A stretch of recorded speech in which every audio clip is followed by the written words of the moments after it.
먼저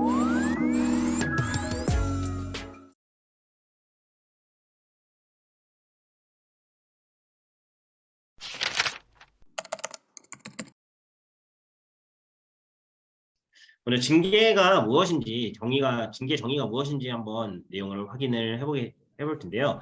징계라는 것은 기업의 질서 유지를 위하여 근로자의 기업 질서 위반 행위, 뭐 쉽게 말해서 근로자의 비위 행위에 대한 회사의 불이익 조치를 말하는 징계라고 정의할 수 있습니다. 그럼 징계 특징은 근로자가 이제 근로계약에서 발생하는 이제 근로제공 의무의 불이행에 대한 구제 방법이 아니라 기업 내 직정 질서 교란 행위에 대한 제재의 성격입니다.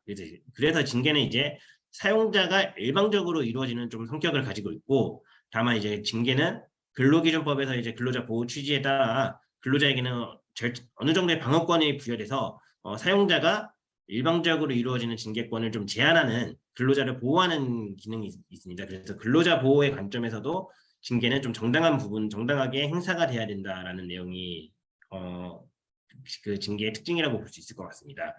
그럼 징계 제도에 운영할 때 이제 고려 사항이 뭔지 한 제 4가지 정도로 잡아봤어요. 근데 회사에 징계 제도가 있으면은 징계를 통한 목적이 무엇인지가 좀 중요할 것 같습니다. 그래서 기업 처벌의 관점인지, 아니면은 그냥 근로자에 대한 처벌의 관점인지, 아니면 변화 유도에 대한 관점인지인데, 처벌의 관점보다는 이상적인 거는 이제 변화 유도의 관점이라고 보는 게 좀 이상적이라고 볼 수 있을 것 같습니다. 여기서 이 변화라는 거는 비위 행위를 한 근로자에 대한 변화도 유도할 수 있지만, 그 징계를 함으로써 징계 대상자 근로자뿐만 아니라 남아있는 조직 구성원들, 다른 직원들에게서도 이런 경각심을 갖게 해서 전반적인 변화가 이루어질 수 있게끔 하는 게 이제 징계의 이상적인 목적이라고 볼 수 있을 것 같습니다. 그리고 징계 사유에 해당하는 직장의 규율, 뭐 취업 규칙으로 볼 수 있는데, 취업 규칙에서 이제 징계 사유를 어떻게 설정할 것인지 또 이제 중요한 요소이고, 근로자에 대한 방어권 차원에서 징계 절차는 어떻게 설정하는 것이 좋을 것인지, 그 부분도 이제 중요한 고려 사항이라고 볼 수 있습니다. 그리고 가장 중요한 게 결국은 이제 징계 사유에 해당하는 근로자의 비행위가 있었을 때 그거에 대한 정당한 징계 양정을 무엇으로 할 것인지가 가장 중요한 요소라고 볼 수 있을 것 같아요. 왜냐하면은 사실 모든 징계에 대한 법적인 분쟁에서 결정이 되는 부분은 징계 사유는 인정이 되고 징계 절차도 준수하였다고 하지만 징계 양정이 과하다라고 판정이 되는 부분이 좀 많기 때문에, 대부분의 이제 판결로 가는 사안은 이제 해고 사건이 대부분일 텐데, 징계 해고를 하는 것이 이번 징계 사유에 대해서는 징계 해고는 좀 근로자에게는 과하다라는 판정이 대부분으로 나기 때문에, 이제 징계 양정을 설정하는 게 어떻게 보면 이제 징계 제도에서 가장 중요한 고려 사항이라고 좀 볼 수 있을 것 같습니다.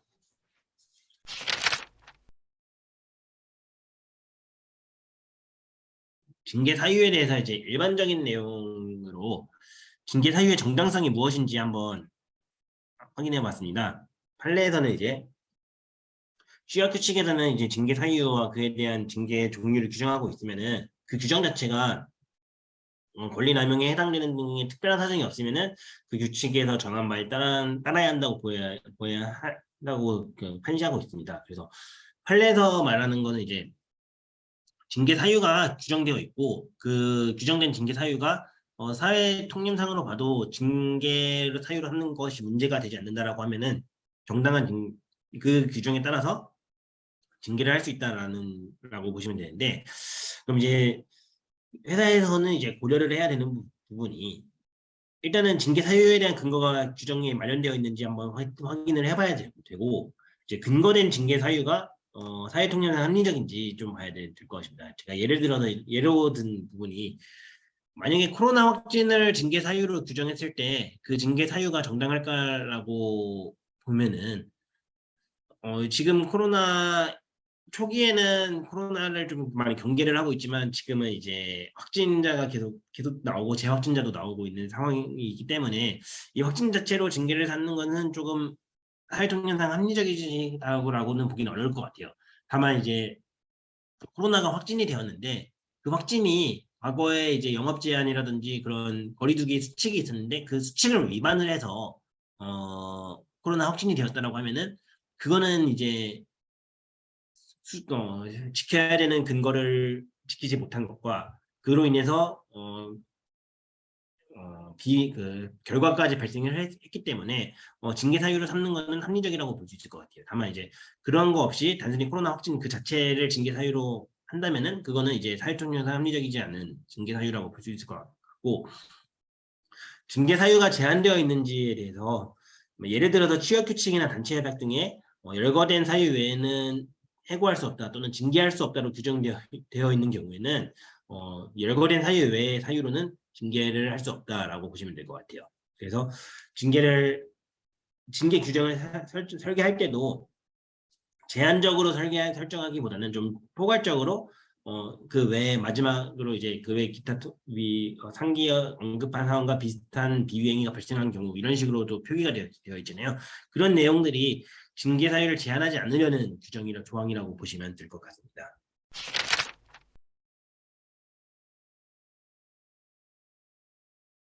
이 징계 양정도 뭐 근로자 판례는 일단 원칙적으로는 징계권자의 재량에 맡겨져 있는 것이다. 그래서 징계가 위법하다고 하기 위해서는 뭐 타당성을 잃은 경우에 부당한 타당성을 잃은 경우에나 이런 경우 또는 재량권을 남용한 경우에 위법한 징계다라고 좀 보고 있습니다. 이제 일반적으로 징계에 대한 양정, 특히 이제 징계 해고를 했을 때 이 징계에 대한 분쟁에서의 다툼은 징계 사유나 징계 절차보다는 징계 양정에서 결국 정당성의 판단이 나고, 회사도 그렇고 징계해고를 당한 근로자도 그렇고 결국 이 징계 양정이 과하다, 징계 양정이 정당하다에 대한 다툼으로 갈 확률이 좀 많이 높다라고 보시면 될 것 같아요. 그래서 징계 양정을 결정할 때 이제 고려 사항이 뭐가 있는지 또 한번 표로 정리를 해봤습니다. 그래서 사업장적으로는 이제 사업의 목적과 성격이 어떤지, 그리고 사업의 특성이 어떤 특성이고 사업장 내부적으로 징계 양정 기준을 갖추고 있는지 이런 부분이 있고, 근로자 입장에서는 근로자의 지위나 직무가 무엇인지, 그리고 과거 근무 태도나 징계 이력들이 있는지를 볼 수 있고, 그리고 행위나 결과에 따라 비행위에 대해서 행위의 동기나 반복성, 계속성 등이나 감독 책임 등이 있는지, 그리고 이제 그 결과로서 이제 사업장 내에서 직장 질서 교란이 발생한다고 한다든지, 회사에 손해가 발생을 했고 그 손해가 어마어마한지 아니면 경미한 수준인지, 그리고 손해가 어느 정도 회복이 되었거나 본인이 스스로 그 회복하려는 노력을 했다라고 한다든지, 그런 부분들이 다 징계 양정할 때 고려 사항이라고 보시면 될 것 같습니다. 그래서 이런 징계 양정 기준도 제가 샘플로 넣었는데, 이게 생각보다 징계 양정 기준을 가지고 있냐 아니냐가 추후 징계와 관련된 분쟁에서 결정적인 역할을 하는 것 같아요. 판결문을 보면은 뭐 사유나 양정이나 그런 걸 따질 때, 특히 양정을 따질 때 회사의 징계 양정에서는 이런 식으로 규정이 되어 있고, 뭐 비위행위는 이거에 해당이 되니까 뭐 정당하다, 부당하다라는 판결문이나 문구를 좀 많이 본 적이 보았거든요. 그래서 그리고 이제 노동위원회에서도 이제 노동위원회가 자체적인 조사를 할 때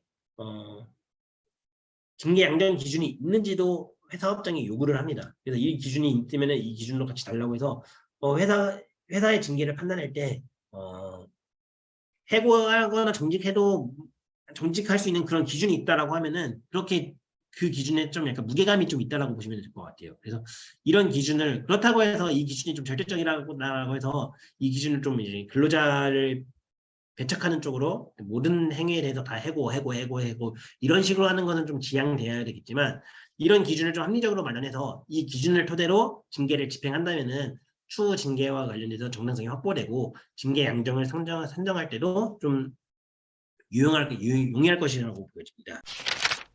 그리고 징계 절차는 중요하기도 하고 이제 사업장에서도 실제로 이제 운영할 때 가장 신경을 써야 되는 부분이기도 합니다. 그러면서도 어떻게 보면은 징계 사유나 양정에 비해서 좀 판단을 할 때 하자치유라는 법리를 좀 적용하기도 하는 그런 부분인데, 제 징계 절차를 한번 일단 알아보도록 하겠습니다. 징계 절차의 정당성이 뭐냐? 취업 규칙이나 징계 규정에서 징계 절차 규정이 있음에도 불구하고 회사가 징계 절차를 위배하여 징계 예고를 했으면 이러한 징계권 행사는 징계 사유가 정당하다 하더라도 절차에 있어서 정의에 반하는 처사로서 무효에 해당된다라고 보고 있습니다. 그래서 취업규칙 등에 규정된 징계 절차는 준수하여야 하고 준수하지 않은 징계구는 절대적으로 무효가 된다고 보시면 될 것 같아요. 근데 만약에 취업규칙의 징계 절차가 규정이 되어 있지 않으면은 판례는 이제 징계 절차가 없이 징계는 유효하다고 보고는 있습니다. 이제 특히 징계 해고를 할 때는 다른 징계는 몰라도 징계 해고를 할 때는 회사에게 신중한 의사결정을 요구하고 있기 때문에 징계 절차는 좀 거칠 수 있으면 거치는 것이 특히 해고를 할 때는 거치는 것이 좋다고 보시면 될 것 같습니다. 그래서 이제 징계와 관련돼서 징계 절차가 어떤 식으로 이루어지는지 좀 제가 화살표로 그려봤는데요.